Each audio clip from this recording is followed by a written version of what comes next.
Hello, my dear 9th class students. My name is Neha Sachdev and I once again welcome you to Definite Success पाठशाला। और आज हम start करने वाले हैं हमारी चैप्टर नंबर 2 के पार्ट 2 के एनसीईआरटी सॉल्यूशंस और चैप्टर का टाइटल है sound of music. Part 2 is the shehnai of Bismillah Khan. I hope chapter आपको बहुत अच्छे समझ में आ गई है। पुंगी का ट्रांसफॉर्म्ड वर्जन शहनाई। ठीक है, चलिए तो फटाफट से स्टार्ट करते हैं कंप्लीट क्वेश्चन आंसर्स जो गिवन है आपकी एनसीईआरटी बुक में after completion of part 2 of this chapter. फटाफट से हेड करते हैं फर्स्ट कैटेगरी की तरफ, that is thinking about the text.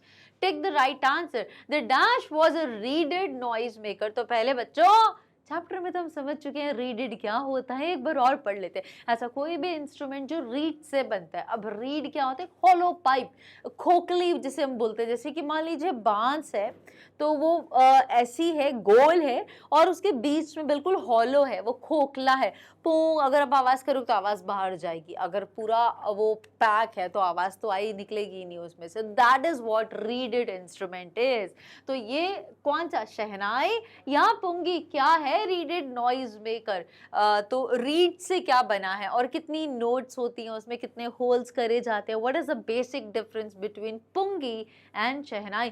कौन है वो शख्स जिन्होंने पुंगी को ट्रांसफॉर्म किया और वो शहनाई डिसेंट बन गई है। ठीक है, और पुंगी क्या थी, क्या था, ये सब हम चैप्टर में बहुत अच्छे तरीके से समझ चुके हैं। तो चलिए प्यारे बच्चों फटाफट से आंसर करो। द शहनाई और the pungi was a reeded noise maker. Of course answer आपको पता है, बहुत अच्छे से बता दो रीडेड नॉइज मेकर क्या है। यस, हम बात कर रहे हैं पुंगी की। उसका एडवांस वर्जन है, बहुत ही फाइन वर्जन अगर हम बोले, बिकॉज जो पुंगी थी बहुत ही श्रिल, बहुत ही अनप्लेजेंट नॉइज वॉइस आता था इसमें से, which is not pleasing to hear. लेकिन जो शहनाई थी उसमें वो भी ऐसे ही हॉलो पाइप से बनाया गया था, बट जो 7 नोट्स होते थे और उनको कब बंद करना कब खोलना, that gives a very beautiful sound. ठीक है, हेड करते हैं सेकंड क्वेश्चन की तरफ। बिस्मिल्लाह खान, अबाबर और अली बख्श हु ट्रांसफॉर्म्ड पुंगी इनटू अ शहनाई।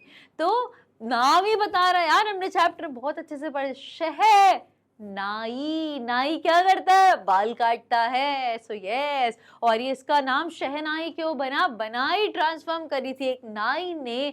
नाई इन इंग्लिश इज अबाबर और वाई इट इज शह। तो शह वर्ड आया था because it was played in royal courts. तो शहनाई। नाउ बिस्मिल्लाह खान, बाबर और Ali Bakhsh, answer is clear, well justified. Babur ने ट्रांसफॉर्म किया था पुंगी को इनटू अ शहनाई। हेड करते हैं थर्ड क्वेश्चन की तरफ। Bismillah Khan paternal ancestors were what? अब बिस्मिल्लाह खान के जो पापा के साइड के पापा, दादाजी, उनके बड़े पापा, उनके पापा, ऐसे ऐसे करके वो जो पैटर्नल एंसेस्टर्स थे वो बाय प्रोफेशन क्या थे? क्या वो बार्बर्स थे या प्रोफेशनल म्यूजिशियंस थे? इसीलिए तो ये जो जीन है म्यूजिक का वो हमारे बिस्मिल्लाह खान में भी देखा गया था। So of course right answer is well justified. Bismillah Khan paternal ancestors were all professional musicians. Head करते हैं फोर्थ क्वेश्चन की तरफ। Bismillah Khan learn to play the shehnai. हाँ, बहुत इंपॉर्टेंट चीज, बिस्मिल्लाह खान ने शहनाई प्ले करना किससे सीखा? फ्रॉम अली बख्श, पैगंबर बख्श, उस्ताद फैयाज खान। ऑफ कोर्स इतना इंपॉर्टेंट नाम है जो चैप्टर में हमने बार बार पढ़ा था, that is of course short and sweet Ali Bakhsh. Head करते हैं नेक्स्ट क्वेश्चन की तरफ। Bismillah Khan first trip abroad was to, पहली बार जो कि अब्रॉड या इंटरनेशनल जो ट्रिप थी वो कहाँ गए थे? अफगानिस्तान। यूएसए, कनाडा नहीं, पहली ट्रिप नहीं थी, पहली ट्रिप वो अफगानिस्तान गए थे। ठीक है, करेक्ट आंसर को देख के जस्टिफाई कर लेते हैं। समझ में आ गया, छोटे छोटे इन्फॉर्मेशन थी, चैप्टर को ऐसा बोल सकते हो रिवाइज करें फटाफट से। चलिए हेड करते हैं थिंकिंग अबाउट द टेक्स्ट के सेकंड क्वेश्चन की तरफ। Find the words in the text. हमें वो वर्ड्स ढूंढने टेक्स्ट में से जो हमें बताते हैं Ustad Bismillah Khan feelings about the items listed below. इनके लिए क्या फील करते थे? पॉजिटिव फील करते थे, नेगेटिव फील करते थे, या ना अच्छा ना बुरा ऐसा फील करते थे? ठीक है, सो देन माँ का टिक और फिर हमें टिक मार्क लगाना है करेक्ट कॉलम में। अगर हमें लगता है पॉजिटिव फील करते थे, हमें लगता है नेगेटिव फील करते थे, हमें लगता है न्यूट्रल फील करते थे, हाँ नन ऑफ द अबव या ऑल ऑफ द अबव का ऑप्शन भी नहीं इंट्रोड्यूस किया है। कुछ ना कुछ तो फील करते ही थे, इससे समझ में आ रहा है, भले न्यूट्रल क्यों ना थे, बट वो करना है हमें मार्क। चलिए discuss your answer in class. First वाला देख लेते हैं। बिस्मिल्लाह खान की फीलिंग क्या थी about teaching children music? Positive था, वो चाहते थे बच्चों को, वो फील करते थे बच्चों को म्यूजिक सिखाना चाहिए, या नेगेटिव थे या न्यूट्रल थे? चैप्टर में भी हमने डिस्कस करा, तो वो चाहते थे बच्चों को ज़्यादा से ज़्यादा म्यूजिक पढ़ाया जाए। नेक्स्ट, द फिल्म वर्ल्ड से वो दूर दूर तक कोई वास्ता नहीं रखते थे, तो ऑफ कोर्स नेगेटिव फील करते।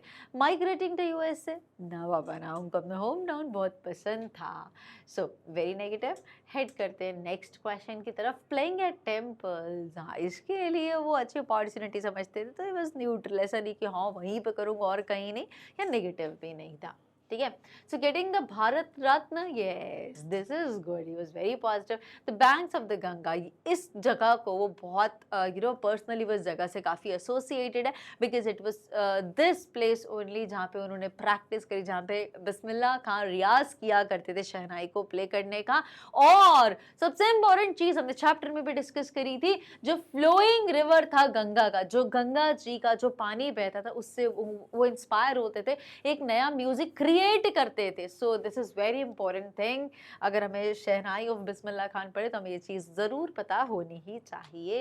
यस, लिविंग बनारस एंड दमराव की जब बात हुई थी, वाज वेरी नेगेटिव, बिकॉज अपने होम टाउन को छोड़ के कभी भी नहीं जाना चाहते थे।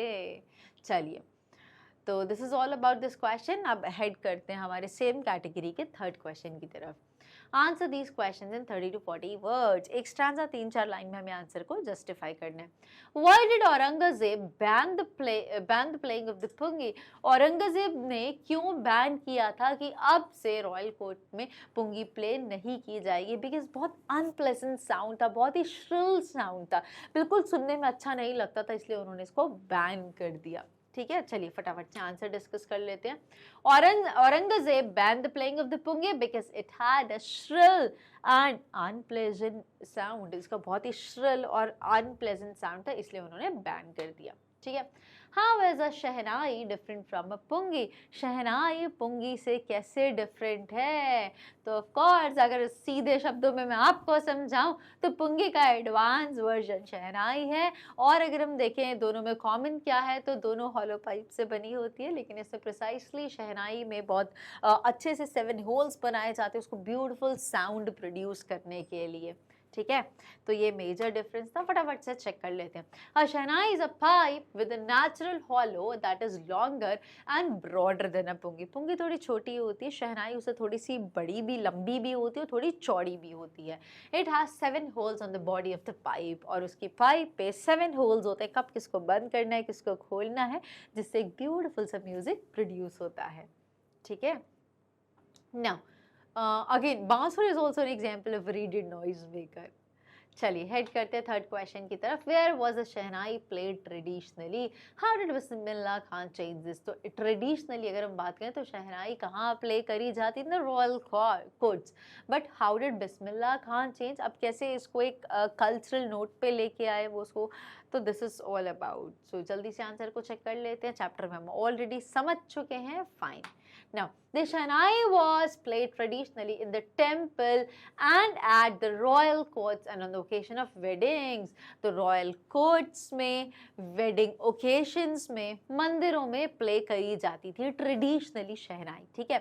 Now, the credit must go to Bismillah Khan to take this instrument into the classical stage. वो क्रेडिट सिर्फ बिस्मिल्लाह खान को जाता है, जिन्होंने शहनाई को रॉयल कोर्ट्स, टेम्पल और शादी ब्याहों, इन अच्छे ओकेजन से बाहर लेके एक क्लासिकल स्टेज पे लेके पहुंचे।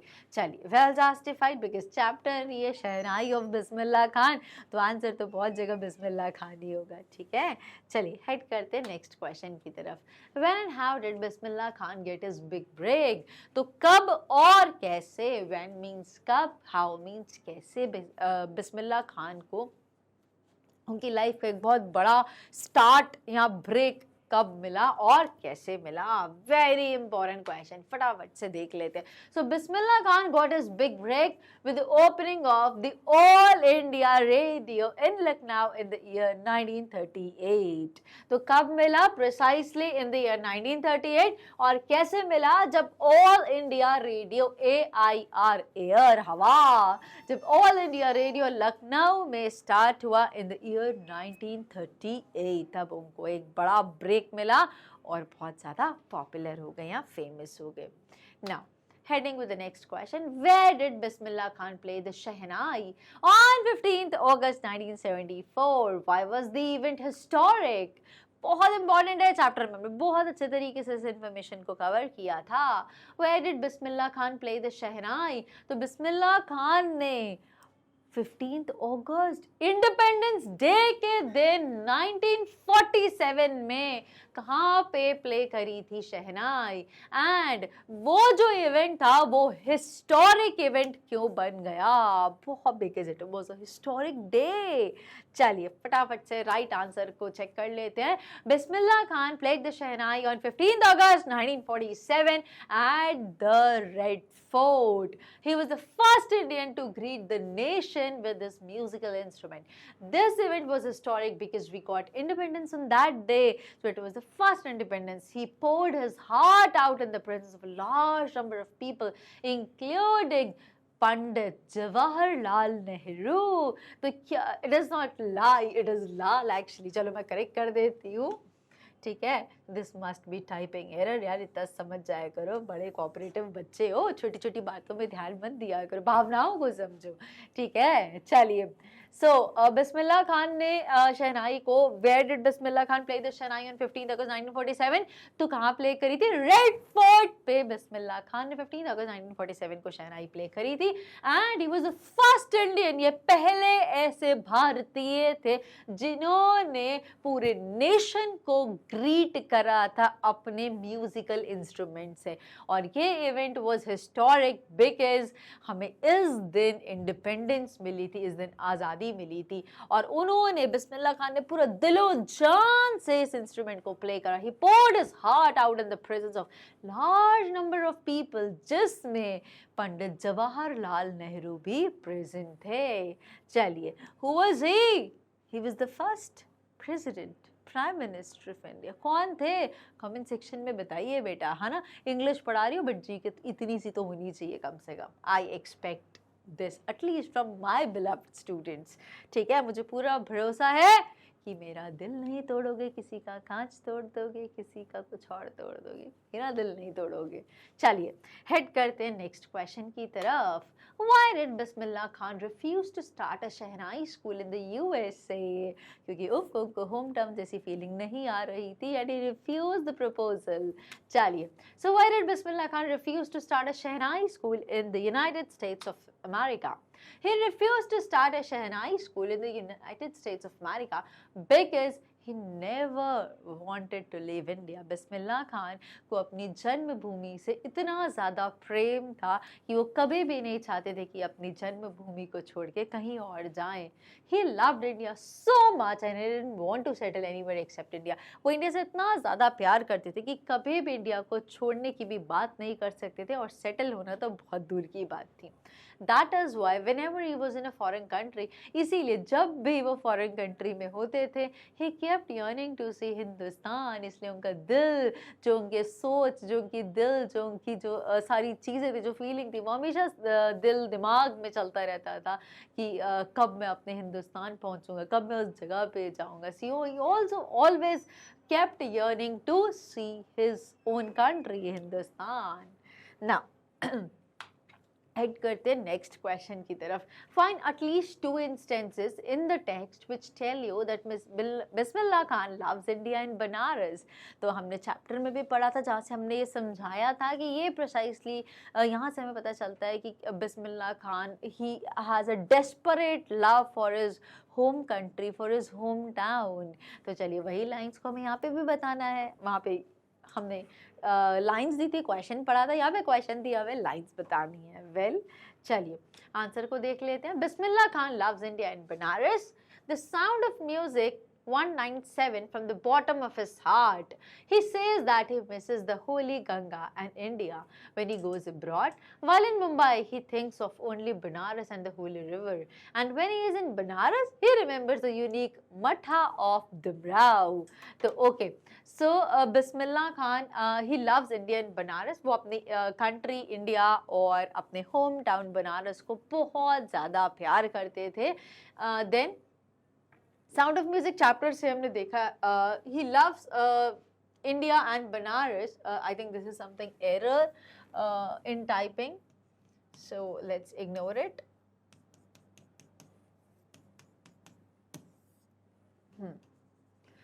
He loves India and Banaras from the bottom of his heart. वो अपनी तहे दिल से अपनी होम टाउन, अपनी होम कंट्री को प्यार करते थे. एंड ही सेज कि वो बहुत ज़्यादा मिस करते हैं होली गंगा को और इंडिया को. जब कभी भी वो अब्रॉड होते हैं, वो इंडिया को, गंगा रिवर को बहुत ज़्यादा मिस करते हैं. एंड जब वो मुंबई में थे, वो सिर्फ अपने बनारस, मतलब इंडिया में रह के भी खुश नहीं थे, क्योंकि जब वो इंडिया से बाहर रहते तो इंडिया और अपने होम टाउन को मिस करते थे, और जब वो इंडिया में ही रहते तो अपने होम टाउन बनारस को, गंगा रिवर को, इन सारी चीज़ों को मिस करते थे. सो while in Mumbai he thinks of only Banaras and the Holi river. And when he is in Banaras, और जब वो बनारस में रहते थे तो वो हमेशा वो यूनिक जो मठा था डमराव का, उसको हमेशा याद करते थे अपनी memories में. So this is all about Bismillah Khan's love for not only his hometown Banaras but also for his country India. चलिए, बहुत अच्छे से justify हो गया ये question का आंसर. अब head करते हैं towards the next category of the questions, that is thinking about language. हम language enhance करने वाले हैं. So look at these sentences. Evelyn was determined to live a normal life. Evelyn managed to conceal her growing deafness from friends and teachers. अब देखिए, ये common part है. Thinking about, ये chapter जो थी 2 पार्ट्स में थी. फर्स्ट पार्ट था एवलिन ग्लिनी, सेकेंड पार्ट में हमने देखा the shehnai of Bismillah Khan. और अच्छा, चैप्टर का पूरा नाम एवलिन ग्लिनी नहीं था. सो Evelyn ग्लिनी hears the music from she doesn't listen but she hears from different parts. ठीक है.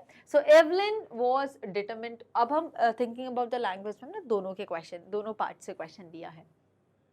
So, Evelyn was determined to live a normal life. Evelyn managed to conceal her growing deafness from friends and teachers.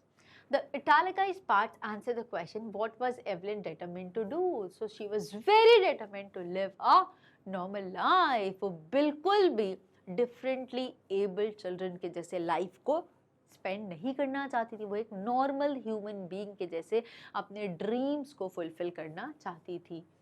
Evelyn managed to conceal her growing deafness from friends and teachers. What was Evelyn determined to do and what did Evelyn manage to do? She managed to conceal her growing deafness from friends and teachers. इसने इसको बहुत इस बात को छुपा के रखा अपने टीचर से, अपने फ्रेंड से, that she is not able to hear well. ठीक है. तो ये 2 क्वेश्चन के आंसर हमने देखिए. Complete the following sentences beginning with a to verb. Try to answer the question in bracket. तो 2 वर्ब से हमें आंसर दे. जैसे कि इसमें पूछा है what did Evelyn manage to do. So she manage to conceal ऐसे करके. और यहाँ पे देखिए, so what was Evelyn determined to do. So to live, she was determined to live a normal life. तो 2 वर्ब, इनफाइनाइटिव वर्ब बोलते हैं. 2 plus verb की फर्स्ट फॉर्म जब ऐसे शुरू करते तो हमें इनफाइनाइटिव से हमें आंसर को स्टार्ट करना है, ये प्रैक्टिस करनी है. ठीक है. The school sports team hopes dash. What does it hope to do. So what does to करके हमें आंसर लें. The school sports team hopes to what, क्या उम्मीद कर रहे हैं वो, जल्दी से बता दीजिए. To win. ऑफ कोर्स हारने के लिए तो कोई उम्मीद नहीं करेगा, जीतने की उम्मीद करेगा. ठीक है. स्कूल की जो स्पोर्ट्स टीम है वो होप कर रही है कि वो भी जीते. To win. We all want dash. What do we all want to do? हम क्या करना चाहते हैं? We all want to succeed. हम हर इंसान अपनी लाइफ में जीतना चाहता है. They advise the hearing impaired child's mother. What did they advise her to do? उन्होंने क्या एडवाइस करा hearing impaired child's mother. So hearing impaired यहाँ पे किसको बोला गया है? एवलिन को बोला गया, because she is not able to hear properly. Evelyn सुन नहीं पाती थी. She was differently abled. यहाँ physically challenged नहीं बोला जाता, differently able बोला है. Why? Because her hearing was impaired. वो सही तरीके से सुन नहीं पाती थी. So they advise the hearing impaired child's mother, मतलब एवलिन की मदर को डॉक्टर ने या उनके टीचर्स ने क्या सजेस्ट करा, what did they suggest, to करके हमें आंसर को लिखना है, to take her to a specialist, कि उसको स्पेशलिस्ट के पास लेके जाइए, उसको दिखाइए अच्छे से, वो क्लास में परफॉर्म नहीं कर पाती, उसको आवाज देते हैं तो वो सुन नहीं पाती है। Then the authorities permitted us to what? What did the authorities permit us to do? Authorities जो थी उनने क्या permission दी हमें क्या करने की? The authorities permitted us to play. Last, a musician decided to dash. Musician ने क्या decide करा? To play a new raga. तो सिंपल सी बात है, टू के साथ हमने वर्ब की फर्स्ट फॉर्म का यूज करा, टू के साथ win, टू के साथ succeed, to take, to play, तो ये सब क्या है, इनफाइनाइटिव्स होते हैं। जिरंड में हम पढ़ेंगे क्या होते हैं इनफाइनाइटिव, वर्ब के फॉर्म्स होते हैं एग्जैक्टली, कोई बड़ी तोप नहीं होती है, ठीक है। So this is how we understood something about the language. अब हेड करते हैं सेकंड क्वेश्चन की तरफ, from the same category, thinking about the language. From the text on Bismillah Khan, find the words and phrases that match these definitions and write them down. The number of the paragraph where you will find the words phrases has been given for you in brackets. तो अब मेरा प्यारा सा एक humble suggestion या request ये है कि सारे 9th क्लास के प्यारे बच्चों अपनी बुक खोलो। बुक तो बेटा खोलनी होती है जब मैं चैप्टर स्टार्ट करूँ, क्यों, मैंने आपको बताया था ना, आपको एक फ्लो चार्ट जैसा प्रिपेयर करना होता है, 9th के लिए भी यही बताया था, 10th को भी यही एडवाइस दिया था। जब भी मैं डिटेल्ड एक्सप्लेनेशन स्टार्ट करती हूँ, आपको एक ब्लैंक शीट लेनी है, अपनी बुक खोलनी है एनसीईआरटी की, और फ्लो चार्ट के फॉर्म में या नोट टेकिंग करते हैं ना, उस फॉर्मेट में, डायरी एंट्री के फॉर्मेट में इंपॉर्टेंट पॉइंट्स को पूरा हाईलाइट करके उस पेज पे एक समराइज वे में लिखना है। पूरा सेंटेंस नहीं, पॉइंट्स से पूरी चैप्टर को कंप्लीट करना है, जो इंपॉर्टेंट पॉइंट्स है, जिससे आपको पूरी चैप्टर याद आ जाए एग्जाम टाइम में विदाउट एनी रिवीजन, ठीक है। तो वही पेज वाला जो मैंने आपको बताया था, ये आपको हमेशा करना है। लेकिन अब हम एनसीईआरटी सॉल्यूशन कर रहे हैं तो भी ज़रूरी है कि आप अपनी बुक खोल के बैठे, कि आप वहीं से पेंसिल से, बचपन में करते थे ना बेटा, बेस्ट प्रैक्टिस थी, अब भी वही करना है। पेंसिल ले लीजिए, बुक खोल लीजिए, और जो आप बुक में कर सकते हो उनको बुक में करते जाइए, जैसे thinking about the text, thinking about the language, ये तो आप आराम से कर सकते हो एक्सरसाइजेस, ठीक। सो अब आपको क्या करना है, find the words and phrases that match these definitions and write them down. The number of the paragraph where you will find the words and phrases are given for you in bracket. The home of royal people, ये हमें first bracket से इसके बारे में पता चले, first paragraph से हमें चैप्टर में जो फर्स्ट स्ट्रांजा है वहाँ से हमें पता चलेगा, ठीक है। बट मैं यहाँ पे आपको बता देती हूँ because I can not open the book. So the home of royal people, royal residence, royal courts में बंद हुई थी ना शहनाई पुंगी बजना, yes. So it was banned to be played from royal courts, royal residence, जहाँ पे राजे महाराजे रहते हैं। The state of being alone, solitude. Next हमें यहाँ से कि बताना क्या था, वर्ड्स और फ्रेजेस बताने। आप अगर ये पैराग्राफ को चेक करोगे अपनी एनसीईआरटी की बुक में, फर्स्ट स्टैंजा में देखोगे आपको रॉयल रेजिडेंस वर्ड मिल जाएगा, आप फिफ्थ स्टैंजा में जाओगे आपको सॉलिट्यूड वर्ड मिल जाएगा। हेड करते हैं थर्ड क्वेश्चन की तरफ। Third one is a part which is absolutely necessary, वो पार्ट जो बहुत ज़्यादा ज़रूरी है सेकेंड स्टैंजा से, एंड इंडिस्पेंसिबल कॉम्पोनेंट, बहुत ही इंपॉर्टेंट, जिसको डिस्पेंस नहीं किया जा सकता, अलग नहीं किया जा सकता। To do something not done before, ऐसा कुछ करना जो आज से पहले कभी किसी ने ना किया हो। What is that? So that is improvise, without much effort, effortlessly, ये सब स्टैंजा से मिल जाएंगे आपको, ठीक है।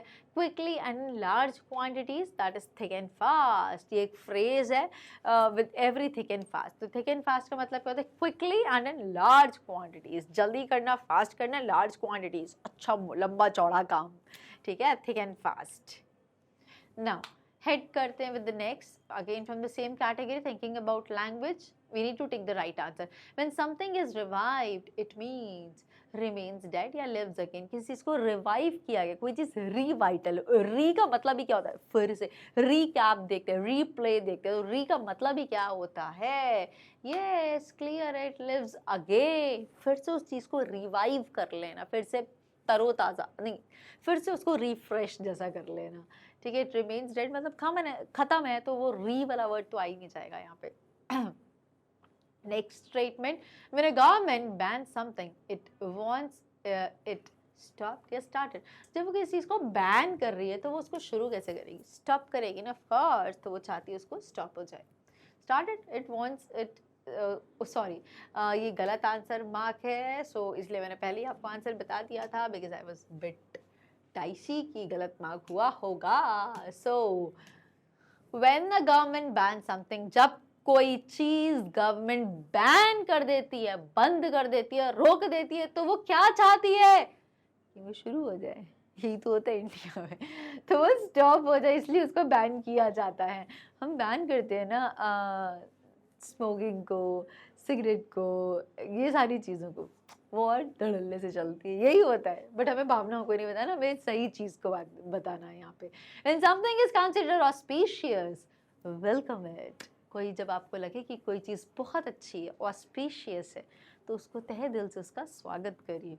अवॉइड नहीं करना होता है, वेलकम करना होता है, ठीक है। Let me clean the board and of course when we take to something, when we take to something we find it boring या interesting। जब हम कोई चीज़ किसी के पास लेके जाते हैं, हम किसी से बात करते हैं, तो वो चीज़ हमें अच्छी लगती है ना, इंटरेस्टिंग लगती है, of course. when you appreciate thing you find it good and useful, find it of no use। जब हम किसी चीज़ को सराहते हैं, अप्रिशिएट करते हैं, उसकी तारीफ करते हैं, we find it good and useful, इसलिए तो हम उसको अप्रिशिएट करें, उसकी तारीफ करें, उसको सराह रहे हैं, ठीक। When you replicate something, you do it for the first time, for the second time।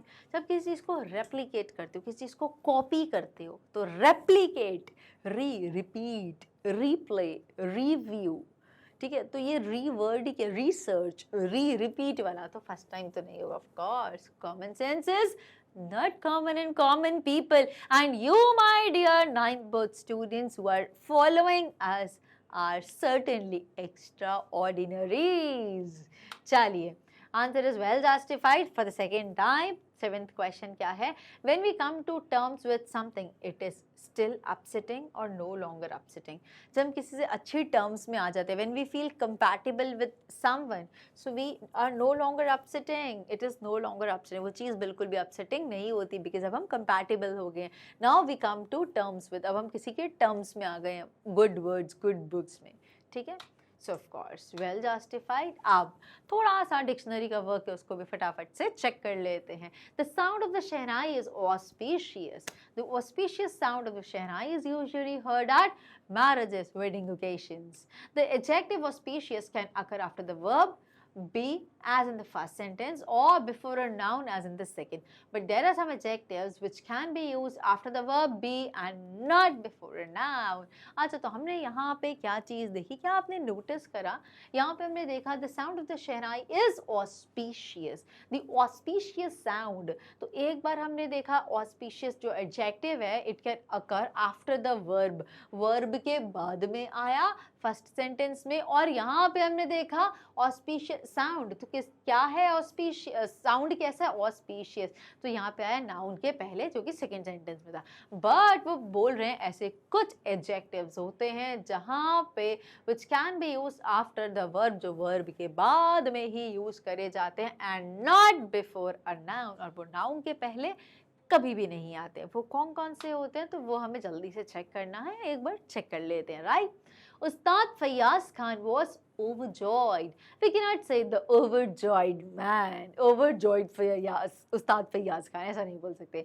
Look at these entries from the Oxford Advanced Learners Dictionary, तो आपको बहुत अच्छे से ये चीज़ें समझ में आ जाएंगी, ठीक है, फाइन। सो यहाँ पे दिया है कुछ कुछ ऐसे अवेक, adjusted, adjective है वर्ब के पहले, noun, so adjective only before noun of people, especially two members of the same family, older जैसे हम elder, older, oldest, old, older, oldest, old, elder, eldest, दोनों फॉर्म में चलता है, पता है ना सबको बेसिक चीज़, यस। तो elder क्या है, एक एडजेक्टिव है जो कहाँ यूज़ किया जाता है, नाउन की क्वालिटीज़ बताने के लिए।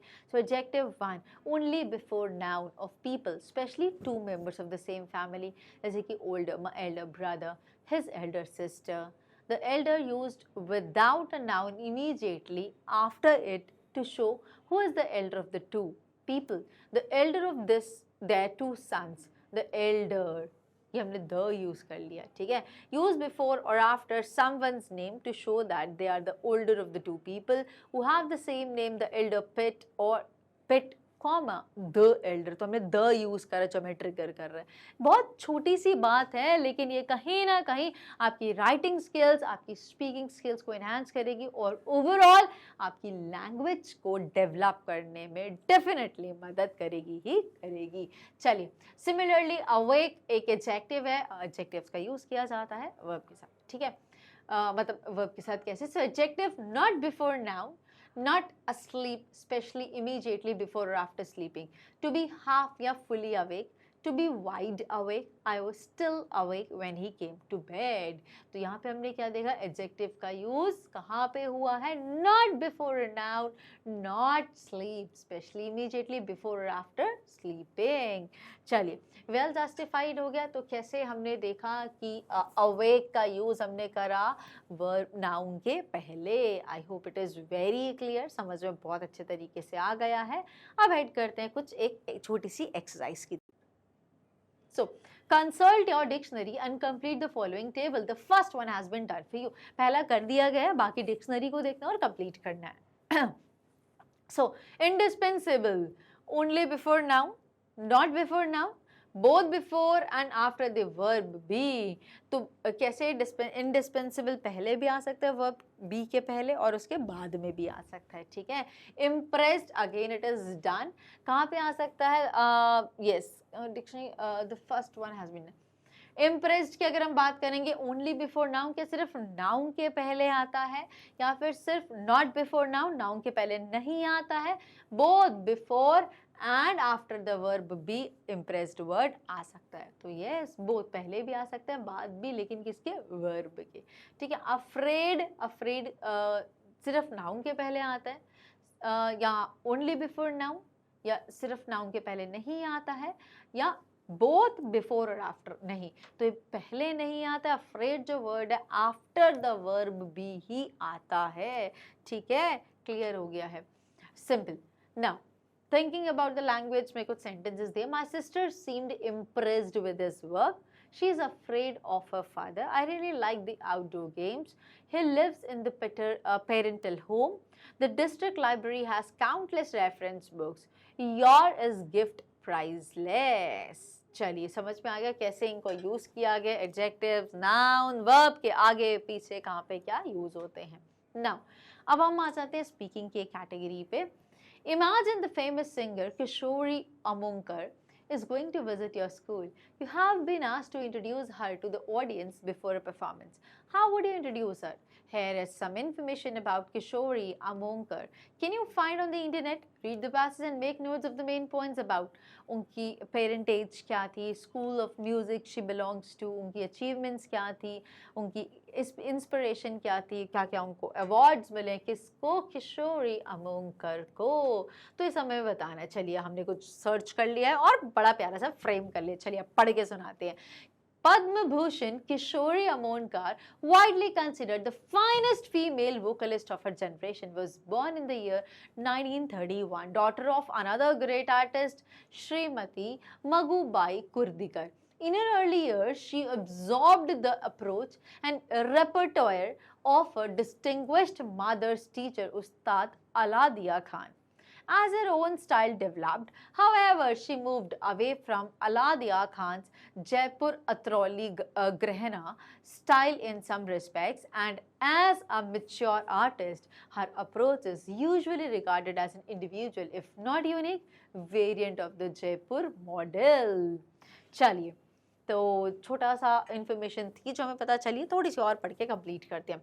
किशोरी Amonkar is a thinker besotted by what she calls the mysterious world of her ragas. She dissects them with the precision of a perfectionist, almost like a scientist, until the most subtle of shades and emotions emerge and re-emerge. She is very much inspired by the teachings of the ancient Vedic sages, written at a time when vocal music was highly devotional in character.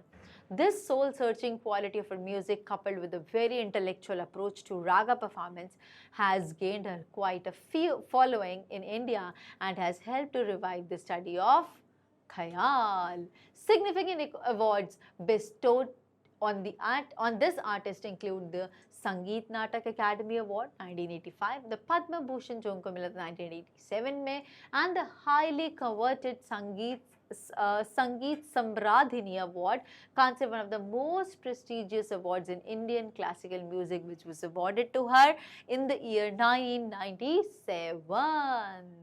Now, अब आपको इसको और अच्छे तरीके से जितना अच्छा लिखना चाहते हैं, कुछ और इन्फॉर्मेशन प्लस करना चाहते हैं, कुछ माइनस करना चाहते हैं, it's all your choice. Now use your notes on Kishori Amonkar to introduce her to an imaginary audience. You may use the following phrases to introduce a guest. I am honored to introduce. I feel privileged to introduce. We welcome you. Whatever you want to use as a starter. अब हम यहाँ पे एक थोड़ा सा format देख लेते हैं. So it's my proud privilege that I have been honored to introduce you to the famous singer Kishori Amonkar, the finest female vocalist of her generation.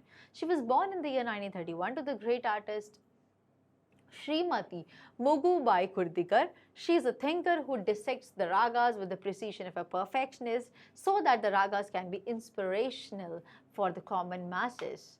She is greatly inspired by the teachings of the ancient Vedic sages. She is conferred with the significant awards, that is the Sangeet Natak Academy Award 1985, the Padma Bhushan 1987, and the highly coveted Sangeet Samradhini Award in 1997.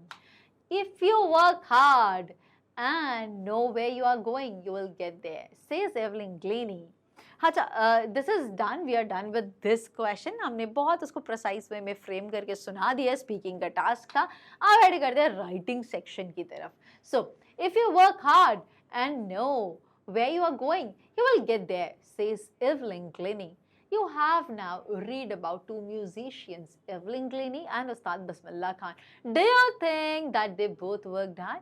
Where did they want to go? Answer these questions in 2 paragraphs, one on each of the 2 musicians. देखिए, हमने बहुत अच्छे से chapter को समझ लिया है. Complete दोनों पार्ट हो गए. एवलिन ग्लेनी वाला भी, उस्ताद बिस्मिल्लाह खान का भी. ठीक है. अब now have you read about now when you have read about the 2 musicians, Evelyn Glennie and Ustad Bismillah Khan, do you think that they both worked hard? कि उन दोनों ने हार्ड वर्क किया था. And where did they want to go? और दोनों कहाँ जाना चाहते थे. चलिए 2 पैराग्राफ लिखने. एक हम लिखेंगे एवलिन ग्लेनी का, दूसरा लिखेंगे उस्ताद बिस्मिल्लाह खान के बारे में. Covering this question, do you think that they both worked hard and where did they want to go? Chaliye. So yes, they both worked hard. It's a fact that dedication and determination help one in attaining one's long cherished goals. Evelyn Glennie was profoundly deaf. She was not ready to give up. She was determined to lead a normal life and pursue her interest in music. She worked hard and got Royal Philharmonic Society's prestigious Soloist of the Year award in 1991. She accomplished more than the most people twice her age. Wow. तो यहाँ से हमें क्या समझ में आया? Yes, दोनों ने बहुत कड़ी मेहनत की. दोनों ने लिटरली हार्ड वर्क किया. एंड ये एक फैक्ट है कि अगर आप डेडिकेशन है आपके अंदर, डिटर्मिनेशन है कि कुछ भी कर गुजरेंगे और बिल्कुल डिवोटेड हैं आप उस चीज़ के लिए, इन अटेनिंग वंस लॉन्ग चेरिश गोल, तो आप बिल्कुल आप अपने जो बहुत आपकी जो बड़े गोल्स होते हैं, कितने भी बड़े क्यों ना हो, आप बहुत इजीली उनको अटेन कर सकते हैं. Evelyn Glennie was profoundly deaf. हमें पता चला था एवलिन ग्लेनी डेफ होने के बावजूद भी उनका जो इंटरेस्ट था म्यूज़िक में या म्यूज़िक में अपने करियर को बनाने का, उन्होंने उन चीज़ को ड्रॉप नहीं करा. अपना जो उनका जो फिज़िकल हर्डल था उन्होंने उसको बहुत अच्छे तरीके से ओवरकम किया, just by dedication, determination and hard work. She was not ready to give up. She was determined to lead a normal life and pursue her interest in music. She worked hard and got a Royal Philharmonic Society's prestigious Soloist Award भी मिला था 1991 में. And she accomplished more than most people twice her age. और उन्होंने इस छोटी सी as में वो अटेन कर लिया जो इनकी डबल एज में भी लोग शायद नहीं कर पाते हैं. This is extraordinary performance. चलिए बात करते हैं उस्ताद बिस्मिल्लाह खान की. He also belongs to a well-known family of musicians from Bihar. He took to music early in life. उन्होंने बहुत छोटे सी एज में म्यूजिक को ऑप्ट कर लिया था. He gave many memorable performances in India and abroad. ना सिर्फ इंडिया में बल्कि अब्रॉड में भी उन्होंने बहुत सारी extraordinary performances the. He practiced hard and reached his destination in 2001 when he was awarded India's highest civilian award, the Bharat Ratna. The other national awards like Padma Shri, the Padma Bhushan and the Padma Vibhushan were also conferred to him. His life has been a perfect example of the rich cultural heritage of India. With these words, we come to end of complete NCERT solution based on part 2 of your chapter number 2. I hope it is well justified. अब बारी आती है आपके DPP की. तो chapter 2 के part 1 की DPP part 1 में अटैच थी. पार्ट 2 की जो डीपीपी है वो अब आपको सॉल्व करनी है. दोनों मैंने एक ही डीपीपी बनाई है. आप चाहे पार्ट 1 में चेक कर लीजिए चाहे पार्ट 2 में चेक कर लीजिए. बेस्ट वुड बी दैट पूरी चैप्टर कंप्लीट करो. पार्ट 1 डिटेल एक्सप्लेनेशन, उसके एनसीईआरटी सॉल्यूशन, पार्ट 2 के डिटेल एक्सप्लेनेशन, फिर एनसीईआरटी सॉल्यूशन और फिर फाइनली आपको खजाना मिलेगा दैट इज डीपीपी का. ठीक है, पूरी चैप्टर 2 से रिलेटेड. तो देर किस बात की, फटाफट से डीपीपी को सॉल्व करिए माइंडफुली, विजिलेंटली. और मैं मिलूंगी नेक्स्ट वीडियो के साथ जहां पे मैं डीपीपी का सॉल्यूशन लेके आऊंगी और आप लोगों को जज करूंगी, जहां पे आप अपना फीडबैक मुझे कमेंट सेक्शन में शेयर करेंगे. ठीक है, चलिए तो बहुत अच्छे से पढ़ाई करिए. Bye bye and do take good care of yourself.